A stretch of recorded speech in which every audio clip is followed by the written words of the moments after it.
All right, here we are. We have a pretty big group of speakers, so maybe I will be just introducing very fast. My name is Martyna Markowska. I'm representing Katowice City of Gardens and events organized here, like Katowice Jazz Art Festival. So we would like to avoid the last year, my mistake. So we won't be presenting each festival separately because it will take some time. We have like 10 minutes per speaker during this session. So I would like to just introduce very briefly our guests. Slava Grigorian, Adelaide Guitar Festival, Australia. Big applause, come on. Big applause, traveling all the way. Then Małgosia Płysa from Kraków, Unsound Festival, Kraków, Poland, obviously, traveling all the way, 78 kilometers. Then Bogdan Benigar, Ljubljana, Slovenia, representing here during the panel Druga Godba Festival. However, Bogdan is also representing Ljubljana Jazz Festival and Cankarjev Dom, the venue in Ljubljana that is very prominent and one of the best concert halls in Europe. Then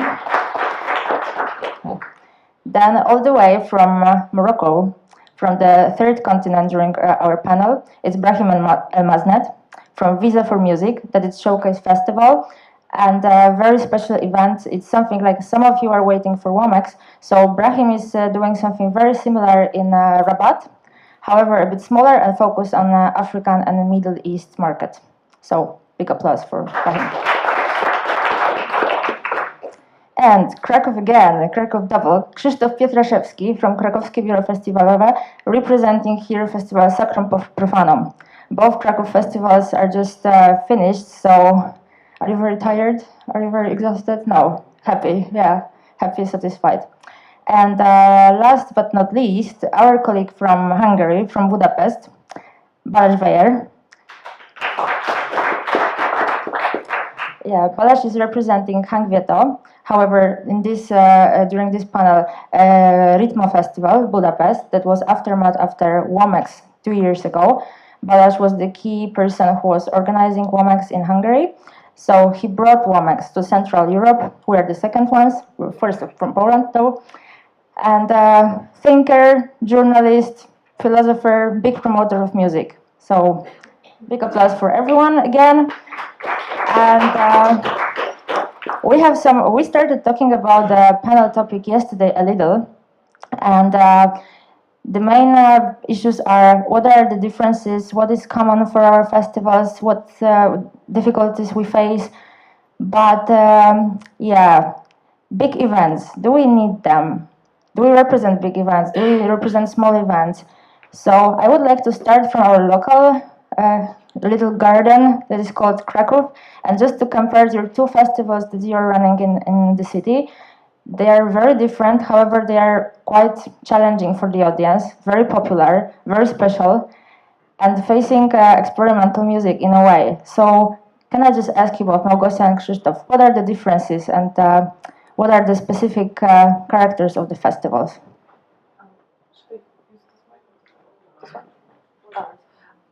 Hi, hello. Well, I mean, I'm not going to do the comparison between those two myself, but I think they are still very different festivals, and being so close together, we also consciously talk together between each other, not to overlap too much in terms of the program content and communication around the festival, because this would be rather counterproductive. Like, we try to do different things, and both Unsound and Sacrum Profanum are coming from completely different roots. And while I think Krzysztof can talk more about his festival, but Unsound is an event that comes from like a very DIY activity. It's a festival started by a group of passionates, by people that just love music, and by two expats actually, an Australian, Matt Schultz, and his American friend Stephen.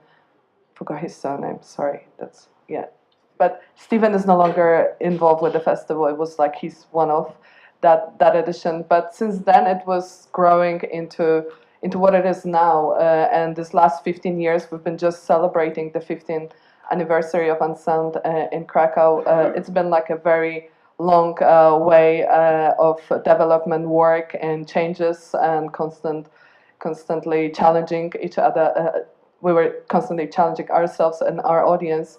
and we're very fortunate to achieve the moment where the audience really trusts us. The festival that just finished attracted a total number of almost 30,000 visitors. So that's quite a big gap from the event that started in 2003, where there were like few events in the Krakow cellars with 8 tickets sold and one cancelled event, even cancelled by the bouncers of a club. So congratulations, yeah, because that's a miracle. And Unsound Krakow is just one part of the big Unsound family, right?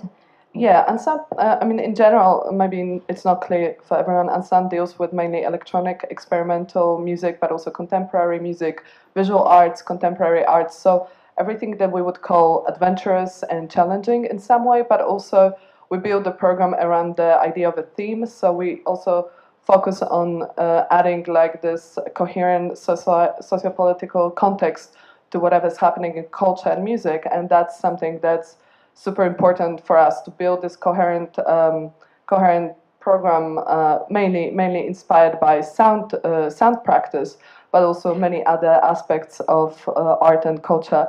And this is also very connected to the local political, sociological context, which I think is super important. And also, apart from the Krakow edition, which is our main event, our main laboratory where we test lots of commission projects, invite artists that have never performed before, or artists that are coming to Europe or Poland for the first time ever. Apart from that, we also are very keen on building connections with different other organizers, other festivals, other curators, and places places far from Krakow and Poland. So we've built an edition which was happening regularly in New York from 2009. And apart from that, we also have an edition in Toronto and Adelaide, and many other satellite events which we also organize as a part of this Dislocation project together with Goethe Institute. So it's like a satellite event in places that are outside of the typically perceived cultural centers, so places in Central Asia, former USSR republics, as well as Russian provinces. So that was like a project that was always super special to us, and making those connections and also discussing the notion of a cultural center and periphery, because Krakow is not really like a New York or London perceived cultural center, but why wouldn't in today's world, why wouldn't Krakow be a cultural center, or Bishkek or Almaty in Kazakhstan? Yeah, so there's branches and different editions, and Sacrum Profanum. Do you really have any like brothers or sisters in Central Asia? Not really. No, not really. Not that you know. I just wanted to start with that we have a couple of things in common with Unsound Festival. It's definitely 15 years.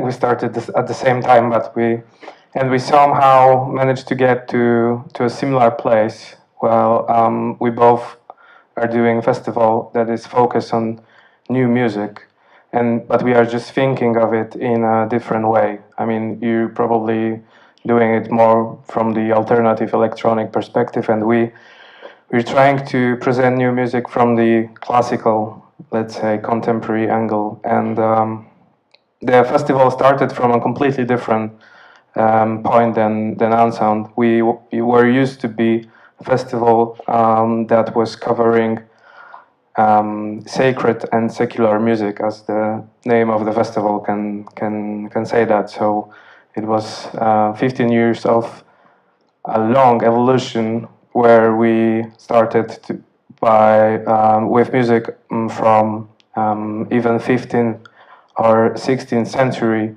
and then each year coming to more new, more actual music through all the ages, and then through the years, the name of the festival was I mean, the name hasn't changed, but we were thinking of it in different ways. So it was in the very beginning just straight sacrum and profanum music, and then we were thinking of combining opposites as classical and popular music, for example. Or right now it's more contemporary and avant-garde music, more, let's say, academic on the one side, and on the other, experimental or avant-garde. So this is the short story of Sacrum Profanum. So short story about very challenging programming, right? Adventures that is happening in Krakow in autumn. So you are all welcome, both of the festivals. I will do some. Yeah, at the similar promotion. time, we have also challenging jazz festival. So autumn in Yes, Krakow might this be is going on. really tough for listeners, but full of new artists, new sounds, new music. So it's pretty much the best place to live in for the whole autumn, from Sacrum Profanum through Unsound, Krakow Jazz Autumn, and to Audio Art Festival, with a couple of other festivals that are covering the adventurous part of art in a very large sense, and but each one is trying to show it from a different angle and perspective. Yeah, so speaking on jazz and speaking on world music, I would like to shift a bit towards Europe. So Balázs and Bogdan, you've known each other for long, and you know your festivals very well also. So Ritmo is a new event, right? It's a completely new idea that appeared after WOMEX. Am I right?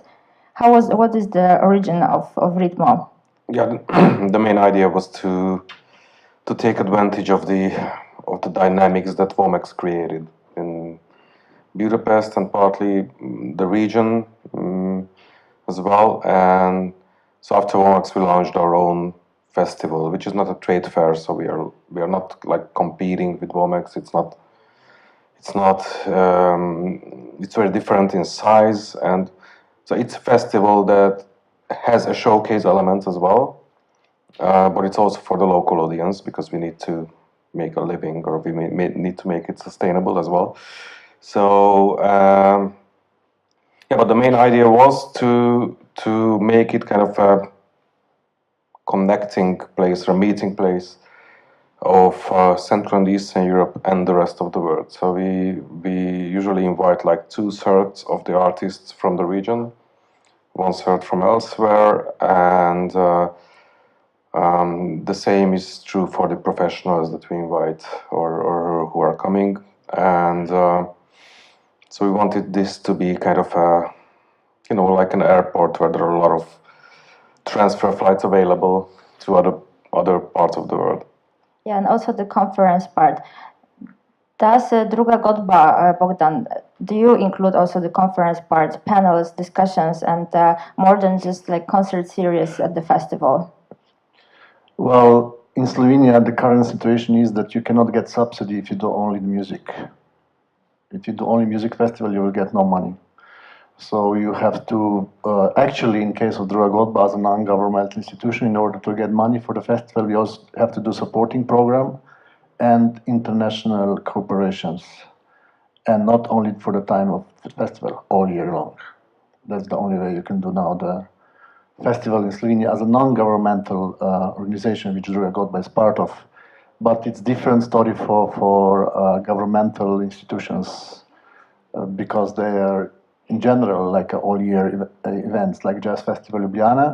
It's part of the cultural center, Cankarjev Dom. So it's one of the activities of Cankarjev Dom, which does 2,000 events anyway during the year. So what they want to do is to kind of making equal non-governmental and governmental institutions, although, of course, the support for non-governmental is much less, and for non-governmental, they have to work much more and with less people to achieve the same results. So, and Druga Godba, does it also include some showcase element like a Ritmo, or it's completely different? Like, if you talk about festivals, I think the tendency, as I see it, that all festivals are sooner or later will become showcase festivals. And not only because from the professional point of view, and that because you want to promote local artists through your festivals or trade fairs, but also because the audience start to behave like professionals. They cannot stand the concert longer than 45 minutes. I'm talking about festivals, not about the regular concerts. So it's a big culture difference in now making festival and booking artists for a festival, or booking the artists for a cultural center event where you can have a regular concert where people come to listen to music, which is not the case at the festival. At the festivals, maybe now listening music is not a priority, but coming together and sharing different things, and music gets along with that. Yeah, we were just talking about it yesterday, festivalization, right, of culture. And the showcase festivals, they have a very specific structure. And Brahim, could you say something about Visa for Music, how it works in Rabat, and what kind of focus you have, the conference part? Because this is the first event that we are having here that has this trade fair element. And we are talking about WOMEX for a moment, but you are really fair trading, right? Well, thank you, Martina. Well, in our region, in Africa or in Middle East, there's no tradition of market of music or festival music showcases. So in the whole Africa, which is the source of a lot of music, we have only 3 international trade fair and 3 or 4 regional event. So while Morocco, because probably we can invite people also from the Middle East, because a lot of countries in Middle East can not don't organize festivals anymore, but artists still, they continue to fight, and they have a new sound, new creativity because of what's happened with the Arabic Spring, and so they need an event where they can show this new music productions. And also because of what's happened in the whole Africa, probably Morocco is the best place where the community of artists can meet once a year, and also Rabat, because it's near Europe finally. So it's easy for people to move from all over the world, and our air company go for a lot of European and US destinations. So and like 30 capitals in Africa. So it's easy for people to come to Casablanca or to Rabat and to meet together. The idea also, because musicians from North Africa and Southern Africa, they don't know each other. So this event is also had this, it's an opportunity for this community, even African, they don't know each other. So we with this event, people can talk, organize a lot of conferences, so people can understand each other. Now a lot of musicians Southern Sahara come to North Africa, and Northern African goes to another cities in Africa. In Africa now, Africa is 1 billion population. Most of them are young, and the whole capitals, we have hundreds of concerts every night. So there is a dynamic very interesting. It's also 700 million smartphones. So the business of music is growing very fast in Africa. So we should organize this kind of events. Unfortunately, now we have very few, and Visa for Music try to push people to go more for the live, because live is very important, especially now. I prefer that people goes out home than watching that people goes out because of media, because of everything. So we fight to try to build something probably new in our region. So we organize hundreds of speed meetings. We organize a lot of conferences. We organize also workshops. A workshop for the delegates coming from the whole Africa. So organized because it's a new music is a new the new business. It was an informal. Now we also work with the delegates coming from all these countries, from Middle East or from Africa to. Oh yeah, so this is important factor that there is. What I experienced during Visa for Music was that it is professional event for professionals. However, there is such a big interest among the audience, the local audience. Like there are so many people coming, they sing along, they know the bands. So it's also very special in this regard. And I just wanted to ask Slava, how is it in Adelaide? Is it mainly for professionals, the guitar festival? Is it rather for the audience, local audience, for international delegates? How does it work in your case? It's for guitarists. No, our festival celebrates the guitar in terms of the audience and the people involved. There's a great variation. The actual festival itself, the ticketed events, goes for 4 days. We're under the roof of the Adelaide Festival Centre, which is a modern 40-year-old art centre, which is being redeveloped at the moment. The concerts showcase every single genre of music with a guitar or instruments that are related to the guitar. Last year we had 3 banjos. All play a big role. We now have added into the program 3 weeks of a fringe festival called Guitars in Bars, which runs before the actual ticketed festival, and lots of interstate musicians travel, and we engage with a lot of local musicians. Some of them, of course, are professional, others are just starting out, lots of emerging artists. And then we also we send a lot of our artists in that 3-week period before the festival to hospitals, aged care facilities, to dialysis wards. We send the festival to people who can't come to the festival, and that's been a really wonderful addition to our festival in the last few years. And we do a lot of educational programs as well. There's a winter school that happens each year now, where we work with a guitar orchestra. Last year we had 80 guitarists on stage, all playing together in a big theatre with before an international headliner, which is a wonderful opportunity for them. And also in this winter school we have a blues and roots stream for young players who are getting involved with that. Well, so let me sum up. Like all these activities, this is the best proof that the festivals are not just the concert series, like social activities, meetings, trade fairs, workshops, conferences, interdisciplinary activities, and so on and so forth.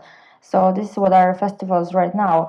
And about the big events and fair trades, like, do we still need them? But I just wanted to ask them, ask you, professionals who are participating in those events, what do you think? There are some organizers, obviously, and there are some participants. Like the season now, October, November, from September onwards, is just full of different fairs, conferences, and different events that you could just pick up the artists, you can network and meet some new people. So after all these years, I'm just asking all these experienced promoters here, do you really need them, or what do you think? Because if you are a fresh person like myself, for instance, I still need them. I still need to go, I still need to check artists, I need to meet people. But how about you, Balázs? You've seen a lot. Yeah, and I still need them, and it's because, like, outside Ritmo, we've got 4 other festivals, which are not showcase festivals like normal festivals in Hungary for the local audience. It means like we are booking around 50, 60 artists a year.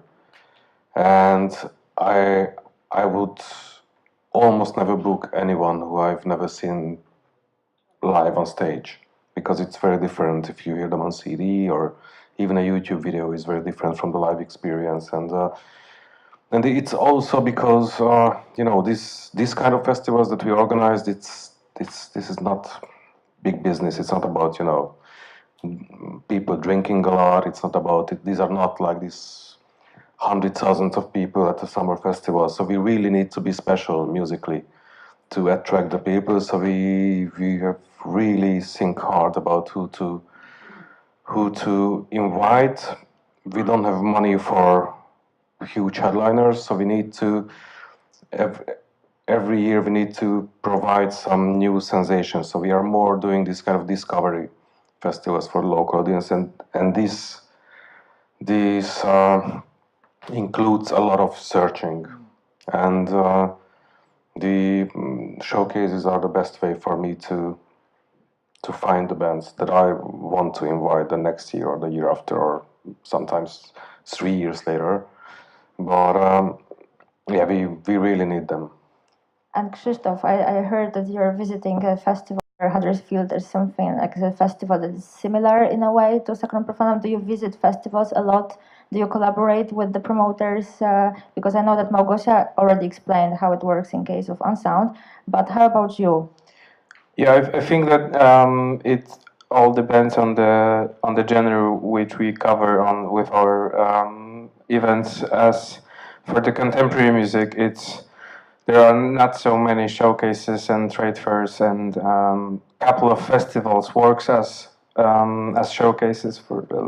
For example, Warsaw Autumn in Poland is most likely important event for professionals and for academics, and they just have the opportunity to hear many premieres, many new works that were not available to live listening before. I'm going to Huddersfield in a week, and this is somehow similar to Warsaw Autumn. This showcase, it's I prefer showcase festivals in comparing to trade fairs, which includes also showcase festivals. I mean, I have very mixed feelings from my experience. I had, let's say, visiting Womex. I can proudly say I'm the youngest Womex veteran. I've been to every single Womex since 95 or 94, 95.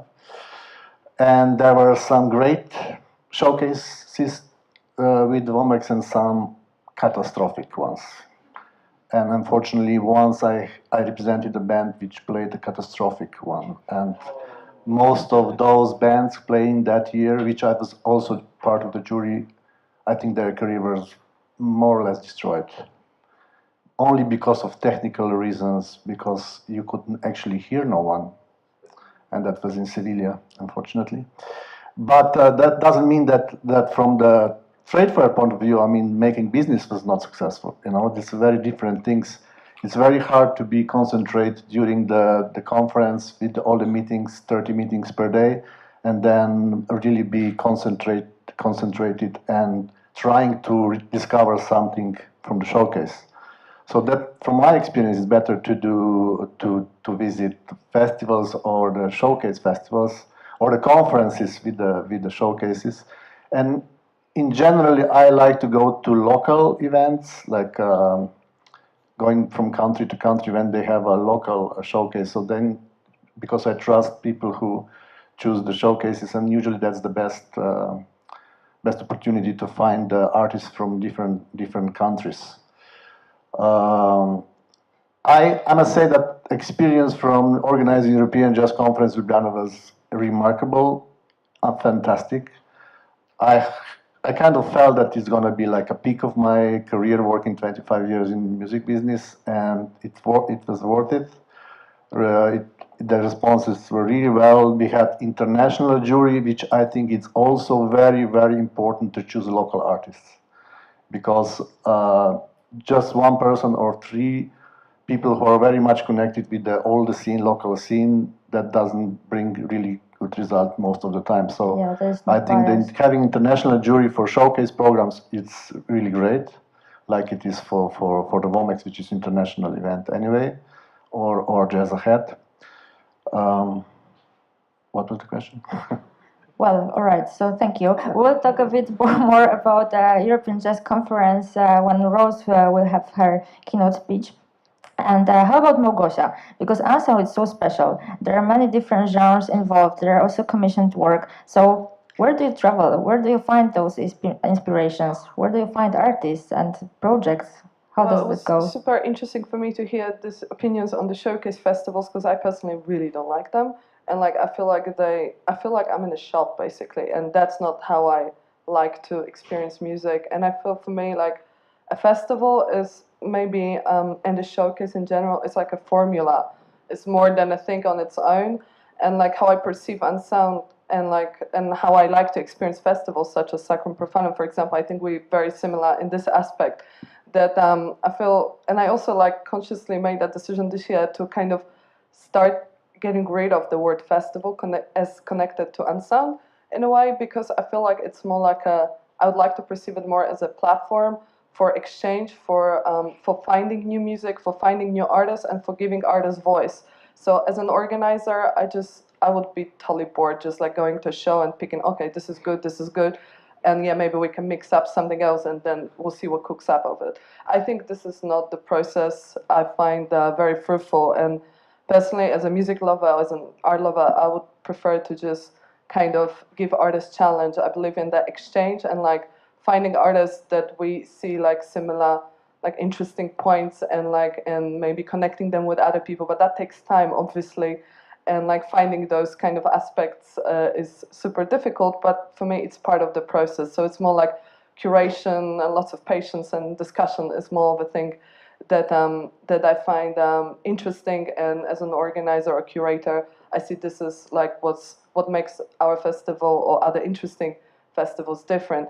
So, and when it comes to finding music, like apart from like the showcase element, I just go to like-minded festivals, but also, so like, for example, for us, apart from Sacrum Profanum, there's lots of, I mean, we're also a founding member of a network called ICAS, International Cities of Advanced Sound, which was founded in 2007. And it gathers at the moment over 30 festivals of like-minded experimental electronic music, different sound practices. But also it's it's like mainly non-governmental organizations as well, not commercial festivals. So I go to lots of those events, and we share a lot of ideas with organizers and artists behind those events. So, like for example, in Europe, I would go to CTM, which is formerly connected to Transmediale in Berlin. So CTM Festival, but there's plenty others. But also, like I feel like the problem with festivals at the moment, the fact that there is so much everything, like there's so much music, there's an abundance of events in general. I feel like to make it different and also to make it more interesting for audience and for industry is to kind of to look for it in a different way, kind of, because when we focus too much on showcasing things, then we'll create like this copies of events all over, and I don't think that's necessary. I mean, maybe it is necessary in terms of like maybe finding events that are more kind of commercial, that are like events for people to go to in summer and drink beer and so on, which is nothing wrong with that. I love doing that myself. But but I also feel like that with Unsound, I think that the research part and also trying to challenge artists to create new works and kind of take them out of their comfort zone is something that's really important, and that's what I find interesting in my work and also in attending other events, just like looking for those unique unprecedented voices. Yeah, so we were thinking also about what is on the opposite side of festivals, like participating in culture in a different way. We were thinking about the venues, because venues are in trouble, obviously, all around the world. And I was thinking that, in contradiction to Visa for Music, that is big event and big concert halls, like how is venue life in Rabat? Are there many concerts every day, and how this music life in small venues is generally working in Morocco?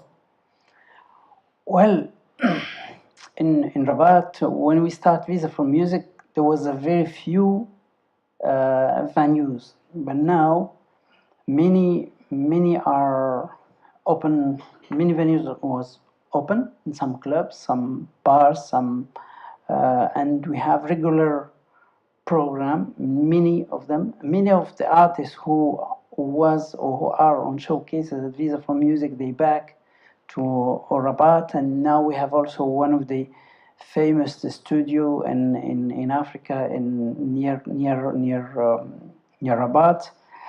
Rabat is building now a very huge theater, one signed by Zaha Hadid before she died. So a lot of there is a new dynamic in the city because of the not only Visa for Music, but also because of Mawazin Festival, which is one of the hugest festival in the city. I think in when we talk about life mean really life. So that's why we need to be updated all the time. Updated about what artists are doing now, and when you have an audience and the audience is happy, so they will look even for a ritual program in the city. So that's what I mean. So as a professional, we need to be all the time updated not only with the artists but also with the audience.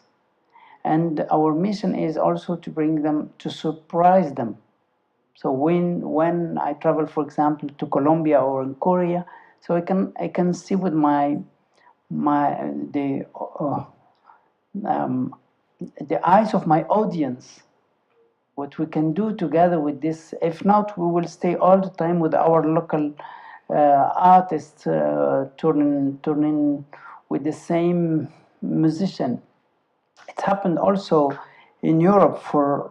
In the summer, you have sometimes the same lineup turning the whole Europe because of the media pressure or because of some artists. They have a big or huge campaign of in social media or in newspapers. So our role is to also to surprise the audience and to bring dynamic in the city the whole year, not only with our event. I organize a summer festival with 500,000 persons, but my program starts with the very, very local band to the big headliner from all over the world. Yeah, so this is actually a good example that big events are not really like ruining the culture, like the venue culture, but it's just opposite example. Are also WOMEX in Budapest the same, that there is a big event that it creates new needs in the audience, right? Within the audience, in the local, in some places like Budapest, but that is already has very, very rich music culture, and Morocco, Rabat the same. Yeah. So this is not only like the negative side of big events, and not only for the professionals, but also we're going to see how it's going to work here, how WOMEX will influence the local audience in Katowice, but also from the whole Poland. So this is also very interesting to see afterwards. And but still, there is always behind each festival, each programming, each venue, there is this one particular person or a board that is responsible for the program. So, of course, like Brahim said, that we always need to compromise. That is not particularly, good for us or within this local programming. But so, how much of you is there behind each program? Each of you. Are you trying to think in the audience? Because, like, obviously, if I could program Jazz Art in the way that I would like to be like 100% would be only like crazy noise, punk, jazz, and whatever. But of course, the audience is so different, and we need to also adjust different venues. So we have to think about the people, but how much of you is in your festival? Krzysztof, Balázs. I wouldn't like to start. I'll go back to the venues for a moment.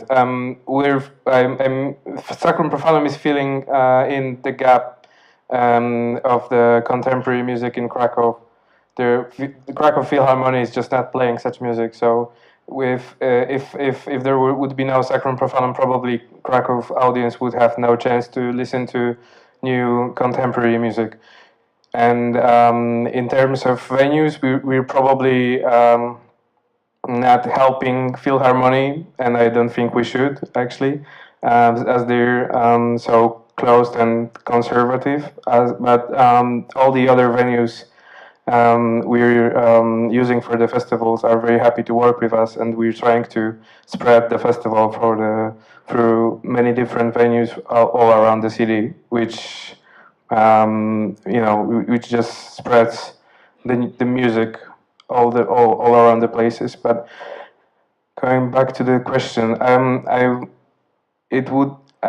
don't think it will sound good, but I would like to think of. I'm just thinking of programming the festival that I should be 100% sure about the program, and this is the program I would love to attend in the full.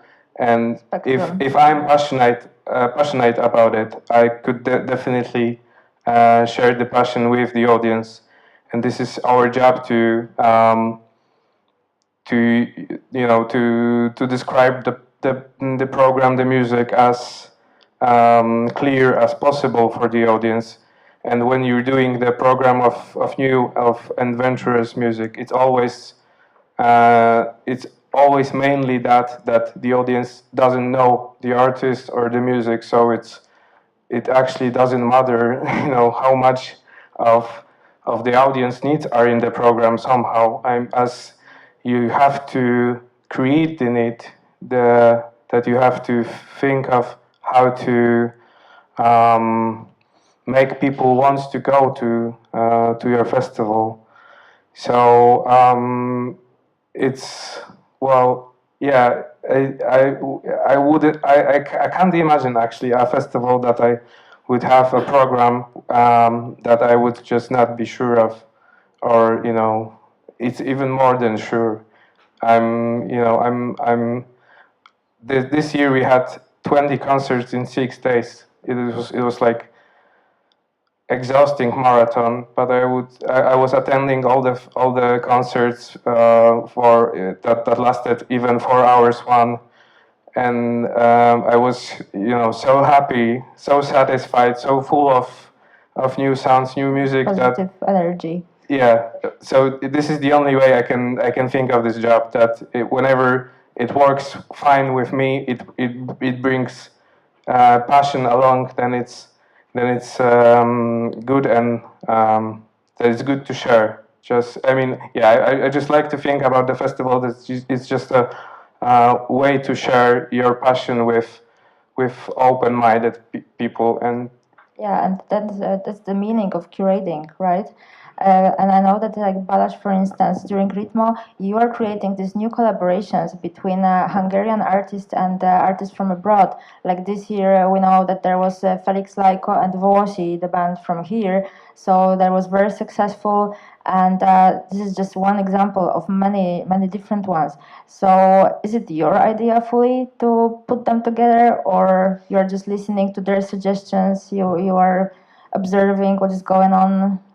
The main idea is that every year we kind of at least encourage 3 or 4 that kind of one-time collaborations or special events at our festival that kind of contributes to the festival being unique in some sense for the local audience. And one way to do that is to bring together artists. Sometimes we just encourage them, or like artists know that we are open to these kind of ideas, so they approach us with their plans. Sometimes we kind of directly ask the artist that we think that you would be perfect on stage together. What do you think? And then sometimes it works, sometimes not, but most of the times it works. And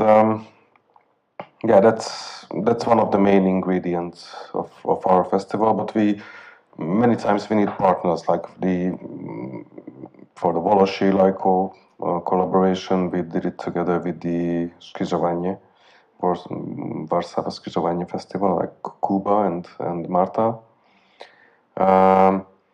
So they performed there and at Ritmo as well. Yeah, and there are more concerts coming. So they somebody would like to see it live. There is MUPA, right? So yeah, there's MUPA in January. There is already another date in Gdańsk, I think. And I might not be aware of all of the coming days because we are not managing these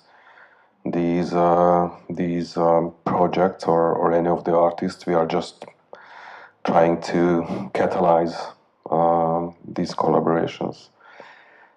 And I was meant to say something else as well, but So we'll give you a second to think about it, because David is showing me that we are just about the time to finish. But I just wanted to give a couple of minutes to ask our guests some more questions, because they're all very interesting people, as you can see.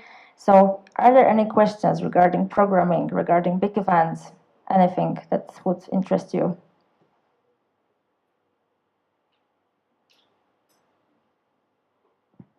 Are there any artists in the room? Are there any artists in the room? Yes, we see some of them. Yes, I see some, like Mara. I mean, I have advice, if I can say. All right, because just to we are sum up, talking yes, more or just less for the about talking about the festivals, but in case, at least in Slovenia, but I think in many countries or even cities, cultural centers have more money than festivals. So if you also, when you try to make speed meetings or trying to contact people, professionals, please study what they do and what they are. Because after 20 years, 90% of questions I get is, can we play at your festivals? But I program 40 concerts in cultural centers, which is more than I program in the festival. And usually they get better fees than at the festival. Just one remark. Yeah, so that was just very practical. Yes, Julian? Yes, okay. I have some question. How you feeling people here Sorry, about this? Because we're talking about the festivals, we're talking about the events, we're talking about the culture. So I have a question to all these organizers, artists, and other people who are here. If you feeling maybe something like this, if now the culture is a creator who creating this content only about this to receiving in the back the monies, how you feeling about this? Because if we looking for a culture from perspective of the people who are coming down together and creating something, because one people cannot create the culture.